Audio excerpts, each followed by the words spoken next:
Note d'Héloïse Alciona. Cette vidéo a été publiée par Maryse Varou le 22 août 2023.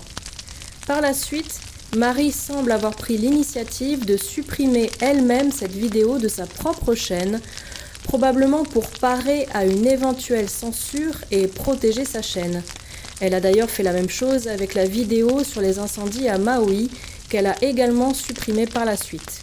Heureusement, j'avais eu le temps de faire la traduction écrite de cette vidéo avant qu'elle ne l'efface. Fin de la note. Le feu brûlera continuellement sur l'autel, il ne s'éteindra point. Lévitique 6:13. L'Éternel allait devant eux, le jour dans une colonne de nuée pour les guider sur leur chemin, et la nuit dans une colonne de feu pour les éclairer, afin qu'ils puissent marcher jour et nuit. La colonne de nuée ne se retirait pas de devant le peuple pendant le jour, ni la colonne de feu pendant la nuit. Exode 13:21 et 13:22. Je cite ces passages de la Bible pour illustrer l'idée ou le concept de comment ils nourrissent leurs entités et égrégores sombres. Voici mon rapport sur Tenerife et tout ce que j'ai découvert jusqu'à présent. J'ai écrit ce texte le matin du 20 août 2023. Bonjour à nouveau. Merci d'être ici avec moi une fois de plus. J'espère que vous allez tous très bien. Je suis Maryse Varou. Comme je l'ai fait pour mon rapport sur Maui, j'ai dû changer quelques mots qui activent l'algorithme de YouTube, mais je suis sûre que vous me comprendrez. Cette information peut être considérée comme de la science-fiction ou comme le souhaite le spectateur. Je dis cela pour respecter les règles de YouTube, que je ne veux pas enfreindre. Maintenant, le rapport. Pendant que la tragédie artificielle continue à Maui, un autre grand incendie se produit, cette fois dans l'île espagnole de Tenerife, où 10 000 hectares au moins ont été détruits jusqu'à présent. La ressemblance entre les deux incendies, celui de Maui et celui de Tenerife, est remarquable, et ça ne fait que rendre tout cela encore plus suspicieux. Comme à Maui, des milliers de personnes ont perdu leur foyer et la dévastation de la nature est simplement horrible. Mystérieusement, les incendies agissent aussi de manière sélective, où ils brûlent des infrastructures, des maisons et des véhicules, mais ils laissent tranquilles des zones hautement inflammables comme les arbres. Malgré tout, à Tenerife, le feu se retrouve majoritairement dans les forêts, bien qu'il ait atteint et détruit de nombreuses zones résidentielles. Dans les zones qui ont été évacuées mais qui n'ont pas encore été détruites, il y a eu des signalements de vols et de saccages de maisons sans précédent. En ce moment, il y a officiellement 26 000 personnes qui ont été évacuées des zones touchées. Les pompiers locaux signalent qu'ils ne reçoivent pas ce dont ils ont besoin pour combattre les incendies, à tel point qu'ils ne leur donnent qu'une petite salade emballée dans du plastique comme seul repas pour toute la journée passée dehors à combattre le feu. Les pompiers dans les autres îles des Canaries racontent qu'ils demandent et supplient presque leur gouvernement pour obtenir l'autorisation d'aller à Tenerife pour aider à combattre les incendies, mais ils n'ont reçu que des réponses négatives. Donc ils se retrouvent sans soutien et sans moyen d'aller là-bas pour lutter contre ces incendies. De la même façon, des bateaux civils sont retenus par des bateaux de la garde côtière qui les empêchent d'arriver jusqu'à l'île pour aider les gens. Les pompiers locaux dénoncent aussi le fait qu'ils ne sont pas autorisés à accéder à des zones déterminées pour y combattre les incendies, et l'excuse qui est donnée par le gouvernement est que c'est dangereux pour eux. Mais les pompiers eux-mêmes affirment que les zones où ils ne sont pas autorisés à entrer ne sont pas spécialement dangereuses pour l'instant. En revanche, ces zones sont proches de zones résidentielles et de centres touristiques qui sont apparemment destinés à être détruits par le feu. Au moins 3 avions d'extinction d'incendie, des bombardiers canadair CL-415, ont été vus dans l'île, ainsi que de nombreux hélicoptères. Pourtant, certains rapports affirment que ces avions ont reçu l'instruction de ne faire que des tours dans des zones où ils peuvent être vus par les gens et de faire semblant d'agir et d'aller combattre les incendies, mais sans le faire. D'un autre côté, il y a aussi des rapports d'aéronefs qui travaillent activement, attaquant sans peur les périmètres du feu, essayant d'empêcher ou de contrôler son avancée. Je dois ajouter que je sais que les aéronefs d'extinction d'incendie ne peuvent pas pénétrer dans certaines zones de grands incendies forestiers du fait des hautes turbulences et parce que la chaleur est si intense qu'elle met en péril l'intégrité de ces aéronefs spécialisés. Les techniciens du gouvernement local considèrent que cet incendie à Tenerife est de 6e génération et d'une complexité et d'une dimension jamais vues auparavant aux îles Canaries. Et le représentant du gouvernement local affirme que la nature et le comportement de ces incendies sont très inhabituels. L'Office de protection civile du gouvernement local a émis une alerte pour la province du Rosario et a déclaré que tous les résidents et citoyens doivent rester confinés, c'est-à-dire enfermés chez eux. Ça, c'est dans la ville de La Esperanza, où on ordonne aux gens de ne pas sortir de chez eux et de ne rien faire à l'air libre et de ne pas composer les numéros d'urgence. Et comme c'est arrivé à Maui, les systèmes de notification d'urgence à cause d'incendies forestiers n'ont pas fonctionné ou ont été préalablement désactivés. De plus, l'approvisionnement d'eau de ces maisons a été coupé pour empêcher leurs propriétaires d'éteindre eux-mêmes les incendies. Jusqu'à présent, les communes les plus touchées, entre autres, sont les suivantes. La Orotava, 2423 hectares brûlés. Candelaria, 1751 hectares brûlés. Arafo, 1623 hectares brûlés. Santa Ursula, 1000 hectares brûlés. La Victoria, 546 hectares brûlés.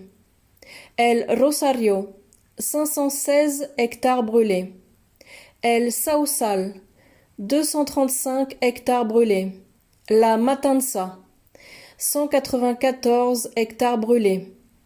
Tacoronte, 52 hectares brûlés. Guimar, 48 hectares brûlés.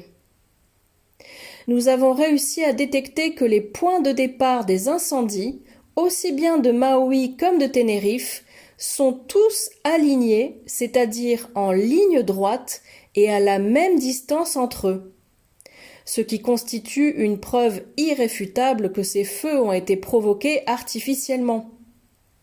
Et cela a été détecté aussi bien depuis notre vaisseau en orbite basse que depuis nos aéronefs qui ont survolé et qui survolent encore la zone.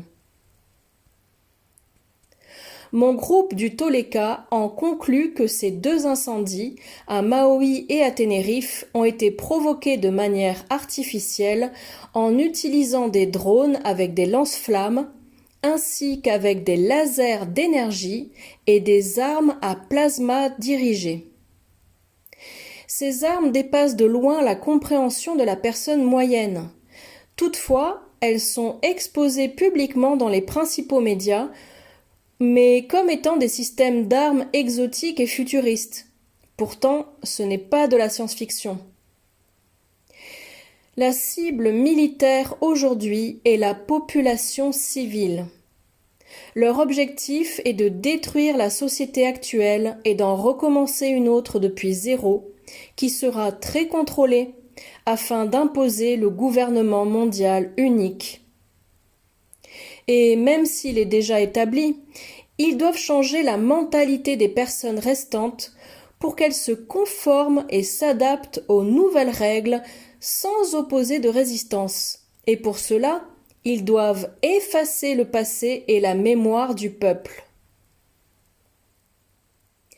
Et avec Maori et Tenerife, nous pouvons voir que leur horrible plan s'accélère maintenant, comme s'ils étaient pressés pour une raison inconnue, ou comme s'ils avaient un calendrier dans lequel ils devaient atteindre une certaine étape d'avancée spécifique avant l'année 10, 20, 30.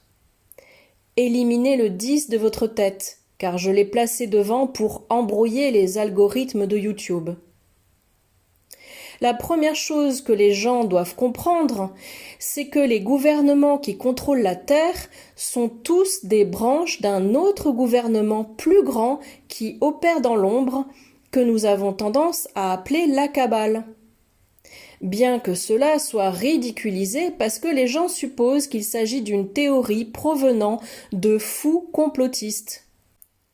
Ce terme de complotiste ayant été inventé par les médias, qui sont fortement contrôlés, précisément pour discréditer toutes les informations qui ne se conforment pas au narratif officiel et pour cacher au public n'importe quelle théorie alternative qui pourrait s'approcher dangereusement de la vérité dérangeante. Le fait de classer toute information alternative parmi les théories complotistes est lui-même une opération psychologique conçu pour museler les gens et les faire taire, les obligeant à se conformer à ce qui est socialement accepté et contrôlé. Pour en revenir à notre sujet, la raison pour laquelle Tenerife est ciblée est la même pour laquelle Maui est ciblée. Et c'est parce que c'est une île de taille décente, avec de grandes installations touristiques, des hôtels et des zones résidentielles de luxe de haut niveau, où beaucoup de personnes riches et célèbres ont des propriétés qui n'ont d'ailleurs pas été touchées par le feu. De plus, ces deux îles sont dans le programme d'imposer à la population les villes de moitié d'une demi-heure. Et ils ont besoin de détruire l'infrastructure actuelle pour pouvoir reconstruire les villes, mais selon les nouvelles caractéristiques de leur camp de prisonniers. En plus de ce qu'il se passe à Maui, il y a aussi des projets de grande ampleur pour la reconstruction de Tenerife qui ont été mis en route longtemps avant que les incendies commencent, qui s'ajoutent au projet d'imposer les programmes de ville de moitié d'une demi-heure. Selon les informations que j'ai reçues, il est prévu que Tenerife se transforme en destination touristique intelligente à travers l'initiative intitulée Tenerife Smart Island, qui est soutenue par l'Institut des énergies renouvelables ITER, l'entreprise INTEC de Tenerife, l'IAC, Institut d'astrophysique des Canaries, l'Université de la Laguna et le Collège officiel d'ingénieurs techniques des télécommunications des Canaries, entre autres institutions qui ont participé au développement du projet Tenerife Smart Island, qui signifie Tenerife, île intelligente. Comme ils le disent eux-mêmes, je cite, « Le projet consiste à créer une plateforme de villes intelligentes pour l'amélioration de la compétitivité numérique des entreprises, micro-entreprises, indépendants et auto-entrepreneurs. » Fin de la citation. Et pour citer quelqu'un d'autre, nous craignons qu'il y ait des incendies destructeurs dans toutes les villes et communes qui sont incluses dans ces projets. Ils doivent détruire et exproprier pour créer les villes-prisons. Fin de la citation. Tous ceux qui sont en train de faire cela utilisent les fortes températures de ces régions du monde comme excuse pour justifier ces incendies. Alors que ces températures ne sont pas inhabituelles pour cette époque de l'année. Ils les utilisent seulement pour empirer les effets de leurs feux destructeurs créés de manière artificielle. Et évidemment, ils se servent de tout cela pour appuyer leur imposition de la fausse idée du problème du poêle à bois de chauffage mondial. Élimine de ton esprit le poêle à bois. D'ailleurs, beaucoup de scientifiques savent que cette idée est fausse, de même que les empreintes que tu laisses sur le sol couleur noir charbon. Je sais que tu comprends ce que je veux dire. Il y a de nombreuses vidéos qui montrent des flashs de lumière, qui s'apparentent à des rayons comme des éclairs de lumière qui descendent du ciel et qui provoquent des incendies. Nous avons découvert qu'au moins la majorité d'entre elles sont des vidéos authentiques, bien que de nos jours personne ne puisse en être sûr à cause de la manipulation numérique qui est utilisée partout de manière abusive. Ceci dit, nous sommes conscients de l'existence de plusieurs vidéos fausses qui circulent partout, qui comportent des images plus anciennes ou qui montrent d'autres choses, comme par exemple des lancements de fusées. Ces fausses images sont utilisées pour discréditer de façon systématique toutes les images et vidéos réelles. Ce que j'affirme au sujet de l'utilisation d'armes à énergie ne se base pas sur ces vidéos, mais sur les connaissances de mon groupe et sur mes propres connaissances à propos de ces systèmes d'armes. Nous nous basons aussi sur les preuves que nous pouvons observer et recueillir directement dans les zones endommagées qui, de façon similaire à l'utilisation de la balistique, nous permettent de savoir si un incendie a démarré de façon naturelle, à cause d'un rayon, en utilisant un accélérateur et une allumette, ou bien des armes à énergie laser ou à plasma. Comme à Maui et dans d'autres attaques sous faux drapeau, la malveillante cabale qui contrôle tous les gouvernements par derrière utilise aussi ces événements pour créer une grosse quantité de douleur, de peur et de souffrance chez la population ainsi que chez les animaux et les plantes de la zone. Et ils s'en servent d'offrande pour leurs démons, égrégores et entités maléfiques qu'ils adorent et à qui ils vouent un culte. Mon cœur est avec vous tous, et spécialement avec tous ceux qui subissent ces horribles attaques artificielles. Merci d'avoir regardé ma vidéo, de la liker et de vous abonner à ma chaîne si vous trouvez mes contenus intéressants. J'apprécie beaucoup. S'il vous plaît, faites preuve de prudence et de sagesse. Avec beaucoup d'affection, je vous embrasse fort. Votre amie, Maryse Varou.